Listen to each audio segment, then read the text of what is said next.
Sasa atau Tetok ya, Tetok. Ya, ini anak kami yang kedua. Waktu lalu anak kami yang pertama yang ada di tempat ini dan anak kami yang ketiga. Jadi kalau nggak salah mungkin Pak Andre udah kasih tahu ya. Nah anaknya dia itu kan laki-laki, pria, cowok gitu kan. Nah ya gitu. Ya itu saja sekedar perkenalan dan anak kami yang besar saat ini bersama dengan anak-anak yang lainnya. Jadi dia yang jadi bapak asramanya sementara waktu. Nah bagi hari ini kami bersyukur suami istri ya Pak Andre sekarang ada pelayanan di Redbone dan saya di tempat ini. Kami bersyukur kami boleh ada di luar rancangan dan rencana manusia. Ya, kami tiba itu tanggal 20 di Palu, kami turun di Bandara Palu. Di situ kami langsung perjalanan ke Suku Daa. Ya, Suku Daa itu di daerah sudah hampir Donggala, udah masuk ke Donggala. Jadi kami naik ke atas gunung, ada Suku Daa di sana. Nama daerah mereka itu Benten dan Bonegaya dan Mantongi. Itu mereka adalah orang-orang yang tadinya di hutan katanya di pohon. Ada orang-orang, ada hamba Tuhan yang terbeban melayani mereka dan mereka sudah keluar dari gunung, mereka turun dari pohonnya, mereka udah buat pemukiman. Puji nama Tuhan. Sesuatu yang miris ya. Saya lihat kita di sini semua baik-baik aja. Mereka semua di sana itu masalah dengan mereka adalah busung lapar, mereka congean, kemudian gatal-gatal. Itu cuacanya dingin sekali, dingin. Kami bersyukur juga kami boleh sampai di sana. Ya kami pikir tuh nggak mungkin rasanya. Tapi ya saya kadang bergurau dengan diri saya, saya bilang ini orang kota, orang gila yang mau naik ke atas gunung gitu, tinggi sekali. Bersyukur kami boleh melihat mereka, boleh melayani mereka belum bisa bahasa Indonesia, tapi semangat mereka untuk memuji Tuhan sangat luar biasa. Mungkin dalam doa-doa, doa malam atau apapun, mari doakan pertumbuhan kerohanian mereka. Yang di sana ada baru gereja, jangan sampai ada di sana yang lain yang berdiri. Saya pasti mengerti ini ya Bapak Ibu sekalian. Biar hamba Tuhan, guru di sana mau apa ya? Bagi saya kalau saya di sana pun saya nggak mau. Ya, karena udah tinggi, dingin, melayani orang-orang yang busung lapar, bau, mereka mandi itu hanya disiram-siram kepalanya, jadi keras sekali. Saya tidak mampu berbuat banyak karena kita datang mereka pun lari. Nah, ya, jadi bersembunyi. Ada 2 anak perempuan yang hampir kami bawa, tapi karena orang tuanya dengar dia mau ikut, dia semangat si anak. Tapi orang tuanya nggak mau, jadi diambil lagi, dibawa lagi ke atas gunung. Anak sekolah, ada umur-umur yang tadi seperti kalian yang melayani di tempat ini, ada yang umur-umur begitu. Tapi satu hal yang saya agak miss gitu ya, amazing, aneh juga.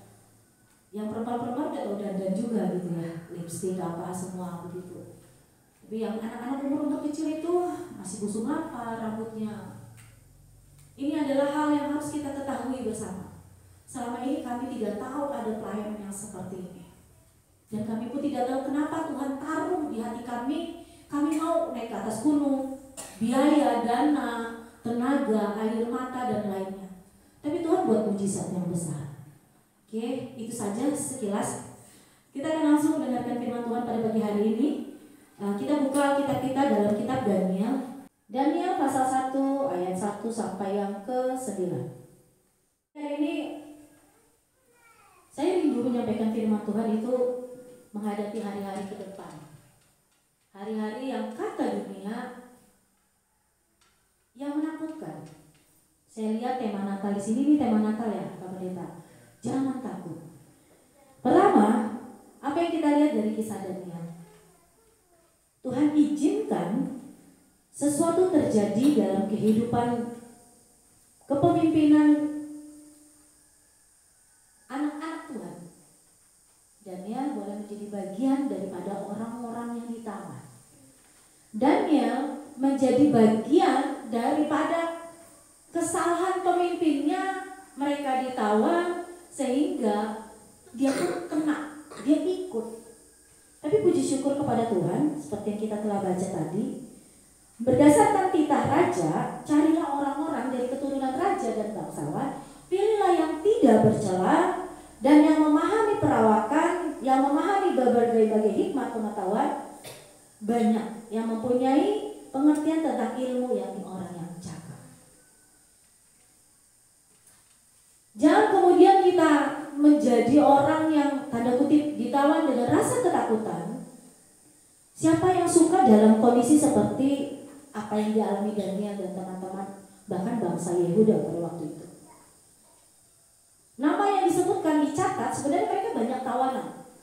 Ya, mungkin banyak juga yang dipilih dari keturunan bangsawan yang tak bercacat celah, berperawakan baik, yang berpengetahuan, berpendidikan. Tetapi Alkitab mencatat 4 nama ini: Daniel, Asaria, Misael, dan Abednego. Nama ini dimunculkan dalam kitab Daniel. Jelas ada sesuatu yang lain yang Tuhan mau kita semua lihat. Akan ada perbedaan.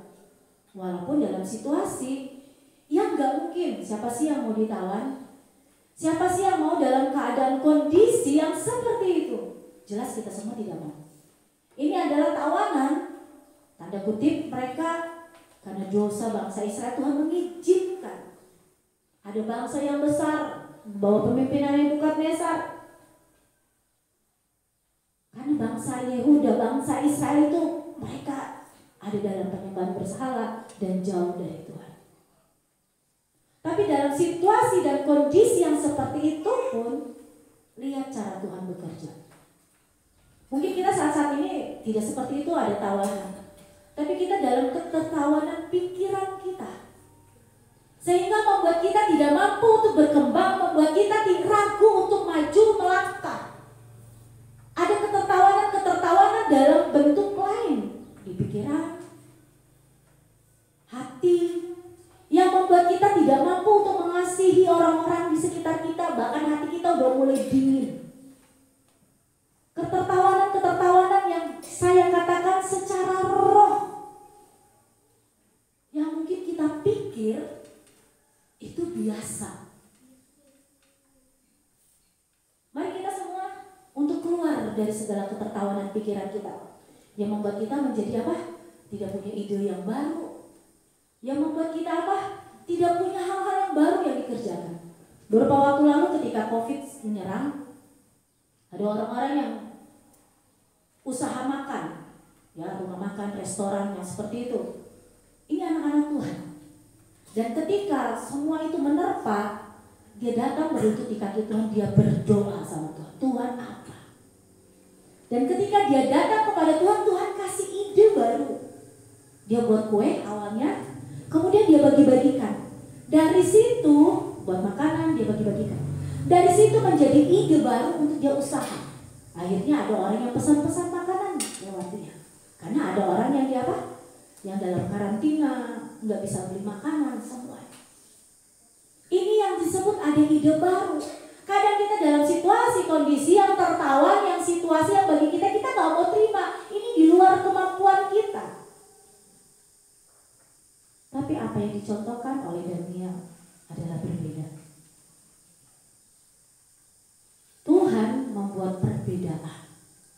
Yakinlah, saya tidak tahu apa yang dihadapi oleh kita semua, masing-masing kita. Jelas, mungkin kita yang di desa, yang di kota memiliki pergumulan yang berbeda-beda. Tapi percaya, apapun itu yang Tuhan kehendaki, kita jadi pemenang. Berikutnya, apa yang kemudian dilakukan oleh Daniel dan teman-teman? Mereka tidak mencemarkan diri. Bapak Ibu sekalian, anak-anak muda yang dikasihi Tuhan, Jemaat GBT Bamba, mari melalui pujian yang tadi kita nyanyikan, minta Tuhan benar-benar kudusin kita. Tapi jangan hanya sekedar nyanyi, ada tindakan yang harus kita lakukan. Kita sebagai hamba Tuhan, gembala, jemaat, kita ada dan berada di jalan yang benar yang Tuhan kehendaki. Jangankan kita mencampur adukan antara yang benar dan salah, antara yang hitam dan putih, karena di Tuhan, dalam Tuhan tidak ada abu-abu, adanya putih-putih dan itu hitam. Tidak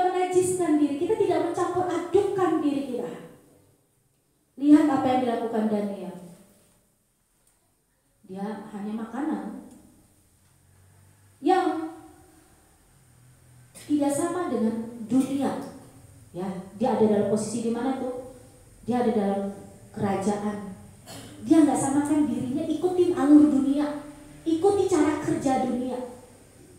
Ketika saya menjadi guru dan menjadi guru agama, saya mau dapat nomor induk guru. Dunia katakan, ibu bayar 500.000. Saya bilang enggak Tuhan.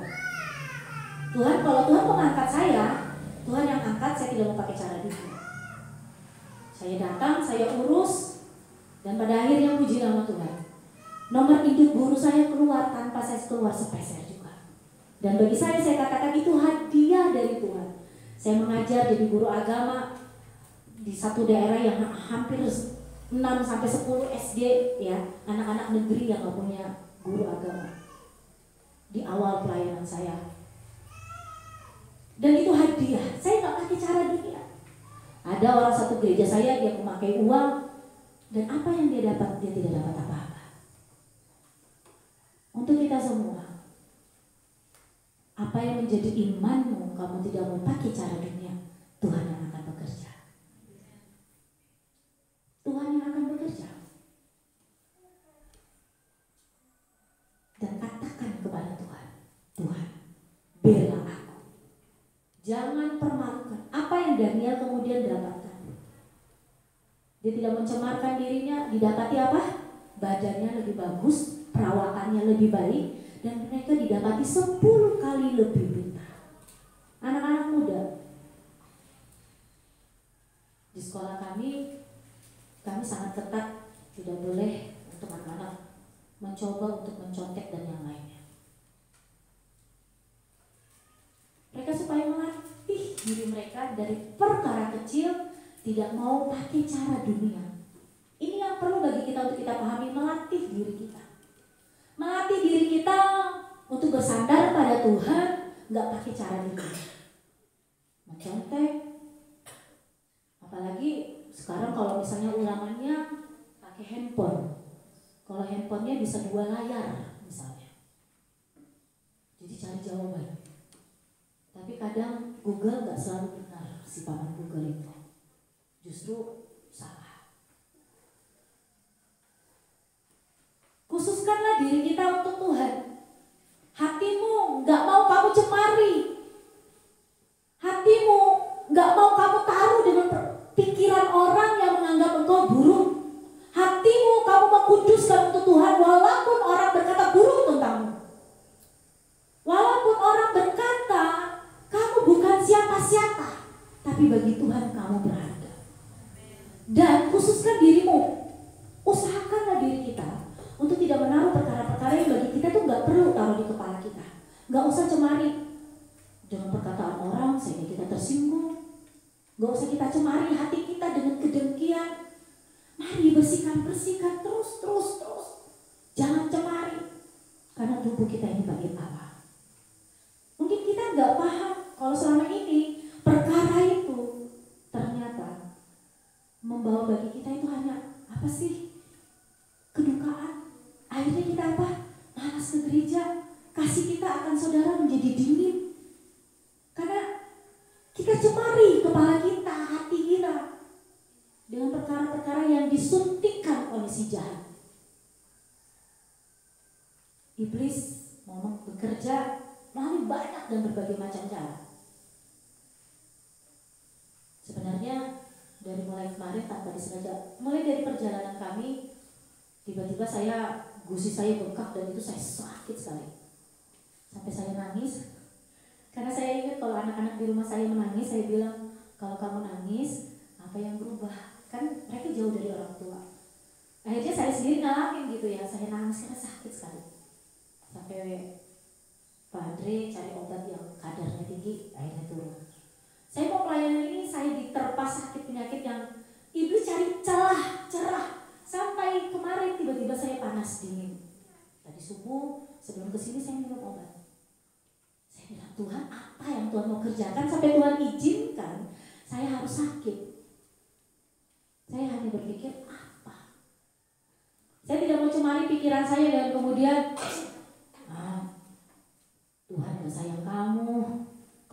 pelayanan, kok kenapa Tuhan kasih kamu sakit, dan yang lainnya. Tapi ketika saya bilang sama Tuhan, Tuhan apa yang Tuhan mau, Tuhan izinkan bagi saya seperti ini. Mari semuanya khususkanlah diri kita tidak usah cemari hati kita. Kalau zamannya Daniel dengan cara makanan-makanan, kita juga tidak pakai cara-cara dunia. Kalau misalnya seperti tadi saya contohkan, kita mau dapat nomor induk guru kita atau apapun, kita mau naik jabatan atau apapun dan yang lainnya. Khususkanlah setiap diri kita untuk Tuhan. Tidak mencemari diri, mengikuti cara-cara dunia. Kita mau minta perkenanan Tuhan. Tuhan, ini berkenan gak untuk Tuhan? Kita tanya Tuhan dulu. Kita bertanya sama Tuhan. Yang mau kuliah, yang mau sekolah, yang mau bekerja. Tadi seperti di awal saya katakan, yang mau usaha atau apapun, minta ide yang baru dari Tuhan. Kita minta perkenanannya Tuhan. Tuhan, aku melangkah karena Tuhan yang suruh, bukan karena manusia yang suruh. Minta perkenanannya Tuhan. Dan kita lihat apa hasil daripada komitmennya Daniel. Tadi dikatakan perawakannya lebih bagus, 10 kali lebih pintar. Dan saya melihat anak-anak Tuhan yang memang tidak pakai cara-cara dunia, yang bersandar kepada Tuhan, yang bertanya kepada Tuhan, yang minta perkenanan Tuhan, ada perbedaan. Masalah apa mereka jauh dari masalah? Tidak, masalah tetap ada. Tapi mereka lebih tangguh, tidak takut, tidak gentar. Bahkan kalau kita baca dari kitab Daniel ini, kita baca orang-orang yang memimpin itu dianugerahi kasih sayang kepada Daniel. Percaya, kalau kita berpegang kepada Tuhan dan kebenarannya dan firman-Nya, Tuhan yang akan bela. Tidak perlu kita takut gentar. Mungkin kita berpikir cara dunia lebih cepat, ya cara dunia lebih cepat. Tapi Tuhan katakan, mana yang kamu mau pilih? Kamu mau minta perkenananku, kamu mau minta izinku, kamu mau minta pimpinanku, atau kamu mau berjalan dengan pikiran dan kebenaran? Perlu setiap hari kita berkata kepada Tuhan, Tuhan pimpin pikiranku, jangan aku berjalan dengan kebenaranku. Apapun yang saya lakukan, sebagai istri, sebagai suami, sebagai anak-anak, kita memiliki pembelaan-pembelaan, pembenaran-pembenaran yang kita minta untuk kita dipahami. Tapi kalau kita memakai kebenaran yang dari Tuhan, hai istri-istri, tunduklah. Hai suami-suami, kasihilah istri. Hai anak-anak, hormatilah. Mungkin kamu sebagai istri tidak mampu untuk mengasihi suamimu karena kamu merasa suamiku terlalu menyakiti aku. Tapi ketika kamu menyandarkan harapanmu sama Tuhan, hai ibu-ibu, saya melihat ya, bahwasannya suami-suami yang berhasil itu tidak lepas benar dari dukungan istri. Hai engkau suami-suami, kalau engkau mau berhasil, jadikanlah istrimu ratu. Dan saya melihat bagaimana perjalanan keberhasilan daripada suami-suami yang memperlakukan istrinya dengan baik dan istri mengasihi suaminya. Berikutnya, di tahun yang 2023 ini, bagi saya, kita harus mau minta sama Tuhan, Tuhan aku mau berjalan secara supranatural. Maksudnya begini, dengan iman, aku mau lihat mujizat Tuhan. Karena di hadapan kita bukan yang mudah yang mau kita hadapi, tapi kita mau bilang sama Tuhan, Tuhan, aku mau lihat keajaiban demi keajaiban, mujizat demi mujizat. Agar apa yang kau lakukan, kerjakan, Tuhan buat berhasil. Kita berjalan dengan iman, kita jalan dengan supranatural. Kalau bagi manusia bilang ini gak mungkin, kesaksian Bapak Pendeta tadi, gak mungkin bagi manusia, tapi bagi Tuhan tidak ada yang mustahil. Ketika kejadian gempa di Cianjur, jadi jaraknya dengan kami itu 1,5 jam di pusat gempa. Awal hari pertama gempa itu langsung kami mati lampu. Naasnya hari itu kami di rumah tidak ada air, di dompet 0 rupiah, kami gak ada persediaan uang. Karena kebiasaan kita suka pakai gesek-gesek aja ya, karena pagi udah dipakai belanja ke pasar, jadi uang habis. Air, bensin, uang kosong semua. Terus listrik mati. Kita bilang, ayo kita gerak ke depan, kita cari bensin dulu, ambil uang di bank, dan yang lainnya. Kita bergerak. Malam pertama ketika gempa terjadi, kami langsung gerak buat nasi bungkus 150 bungkus. Kami turun langsung ke rumah sakitnya. Di situ kami lihat orang-orang udah berdarah-darah apa semua. Mereka sudah di halamannya rumah sakit. Rumah sakit itu udah bangun tenda-tenda. Naas terjadi hal yang mengerikan. Itu kami bergerak. Dan Bapak Ibu tahu, ketika kami bergerak, kami gak diam, kami berbagi. Kami bukan yang lebih punya banyak uang. Kami pakai beras kami yang harusnya itu dipakai makan oleh kami. Kami buat Indomie karena gak ada sayuran yang lain untuk 150 bungkus. Kita buat Indomie, kita punya stok telur sama mie. Itu sebenarnya untuk kami sendiri, untuk kami makan berapa waktu ke depan. Tetapi kita mulai bergerak, karena kita gerak kita diberkati. Melimpah Bapak Ibu, melimpah. Kami pun gak menyangka kami bisa tembus sampai 1.800, 600 dalam satu hari buat nasi bungkus. Kita gerak bagi orang. Ketika kita gerak kita diberkati. Kita lihat berkat Tuhan. Saat Tuhan bergerak, saat kita bergerak, Dia akan bergerak. Tapi ingat ya, ada bayar harga ya. Gak ada yang satu-satu pun SIM salah bayar harganya. Daniel mungkin dia ngiler-ngiler, dia tahu orang makan enak, tapi dia bilang berketetapan, aku tidak mau menajiskan diri. Minta ide baru dari Tuhan. 2023 ini ada pembelaan Tuhan, ada ide-ide baru yang Dia taruh pada setiap kita. Sehingga apa yang tidak mungkin bagi manusia itu mungkin bagi Allah. Iman kepada Tuhan. Apa yang Daniel katakan? Coba lihat Daniel 3 ayat 17. Daniel 3 ayat yang ke-17. Ini adalah kisah ketika mereka harus masuk dapur perapian. Sudah dapat ayat 17? Jika Allah kami yang kami puja sanggup melepaskan kami, maka Ia akan melepaskan kami dari perapian yang menyala-nyala itu dan dari dalam tangan-Mu, ya Raja. Ayat 18. Tetapi seandainya tidak, hendaklah Tuanku mengetahui ya Raja bahwa kami tidak akan memuja dewa Tuanku dan tidak akan menyembah patung emas yang Tuanku dirikan itu. Walaupun nyawanya jadi taruhan, walaupun mungkin kita tidak mendapatkan kesempatan emas kalau kita pakai cara Tuhan, mungkin kita akan kehilangan berkat yang menurut manusia itu ini akan aman untuk saya 7 keturunan misalnya. Tapi percaya, apapun yang terjadi, mungkin masa depanmu yang jadi taruhan, nyawamu yang jadi taruhan, tidak perlu takut. Apa yang jadi imanmu, Dia Allah yang peduli melihat apa jadi iman kita. Berikutnya, ini yang perlu kita bangun di 2023 lebih lagi. Miliki keintiman dengan Tuhan. Tuhan itu ingin ada hubungan kita dengan Tuhan yang kita sembah. Saya nggak tahu seperti apa, tapi ibu sekalian, jemaat Bangga membangun hubungan dengan Tuhan. Tapi Tuhan itu selalu bangunkan saya pukul 3, pukul 4. Saya tidur nggak lama, paling 3, 4, 5 jam. Itu udah anugerah kalau saya bisa tidur lama. Kalau Ibu Gembala kenal Pendeta Esther Tunggal di Surabaya, itu tante saya, dia bilang, buka dengan Tuhan, tutup dengan Tuhan. Bangun pagi mulai dengan doa dengan Tuhan, akhiri hari dengan doa dengan Tuhan. Bukan doa tidur, bukan, tapi ada hubungan, ada persekutuan yang dekat dengan Tuhan.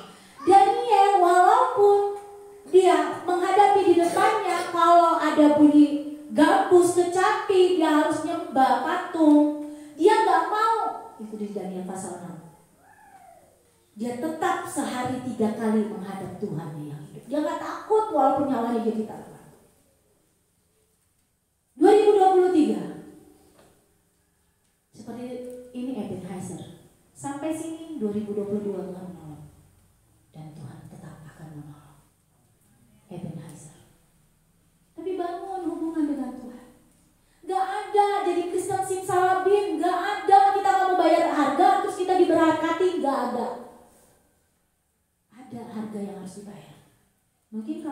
mungkin Bapak Ibu, Anda sebagai suami istri atau sebagai anak, sebagai jemaat Tuhan, kamu hanya hidup 4-5 jam.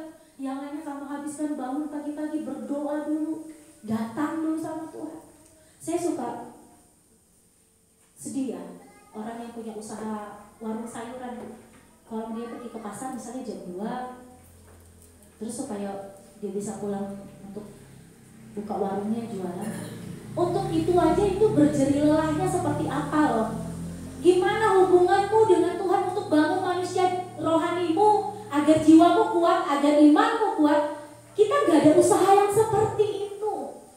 Kadang saya miris kita lihat orang Kristen. Lihat kekristenan ini bagi saya sedih ya, kadang.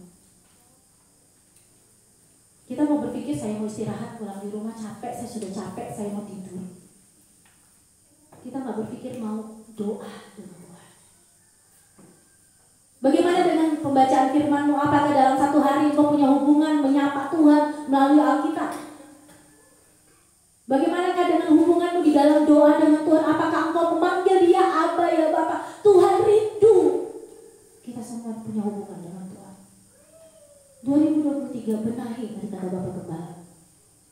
Mulai dengan Tuhan dalam doa, dalam pembacaan Alkitab. Ada lagu sekolah minggu kan? Baca kitab suci, doa tiap hari, kalau mau iman. Ini bukan main-main, kita udah ada di penghujungnya. Kalau kamu, kita semua gak jaga diri kita, hubungan kita dengan Tuhan, kita akan mudah. Dan ingat, kata Tuhan, pemurtatan itu harus ada. Harus ada. Saat ini kita lagi disaring, pemurtatan itu harus ada. Miliki hubungan dengan Tuhan agar kita mampu bertindak dengan tepat. Miliki hubungan dengan Tuhan agar Dia bawa kita ke jalan-jalan seperti Mazmur 23. Dia bawa kita.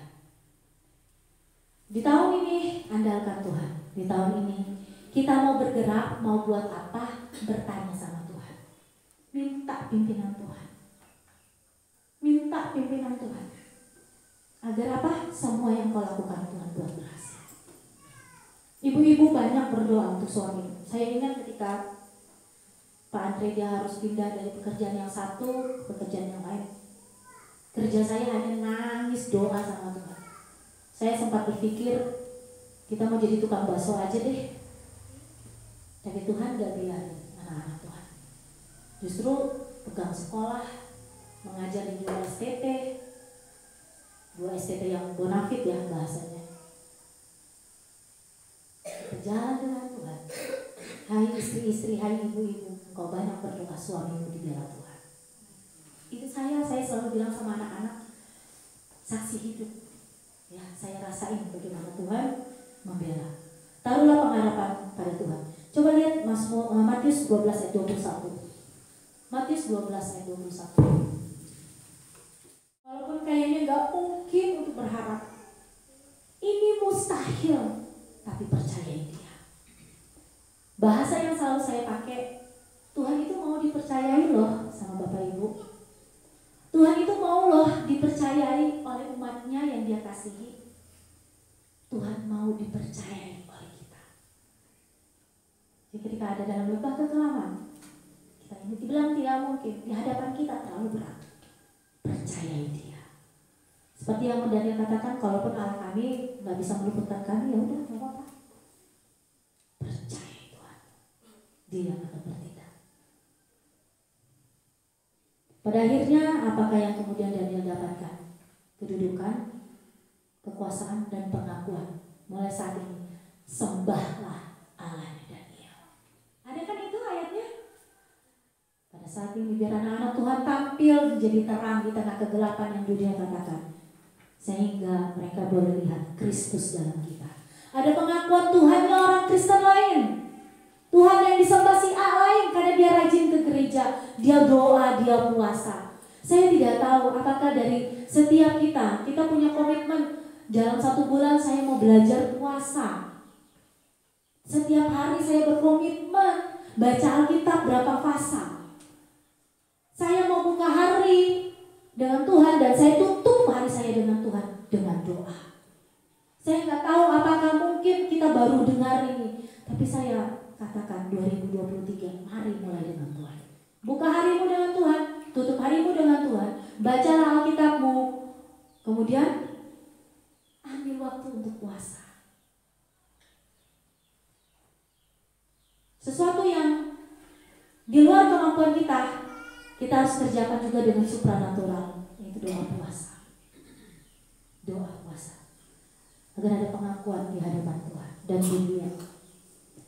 Kemudian apa yang Daniel kenal tentang Tuhannya, dia kenal Tuhannya Allah yang hebat, akan tolong dia, dan itu terjadi dalam hidupnya. Apa yang menjadi imanmu, iman Bapak Ibu sekalian, jemaat Bamba, apa yang menjadi imanmu, Bapak Ibu gembala di tempat ini, itu yang Tuhan akan nyatakan. Beda apa kata dunia dan kata Tuhan. Beda. Tuhan tidak pernah ajarkan kita untuk kita berharap pada manusia dan uang. Percayalah kepada Tuhan. Kami juga adalah saksi daripada janji-janji manusia, tapi pada akhirnya apa? Menyakitkan.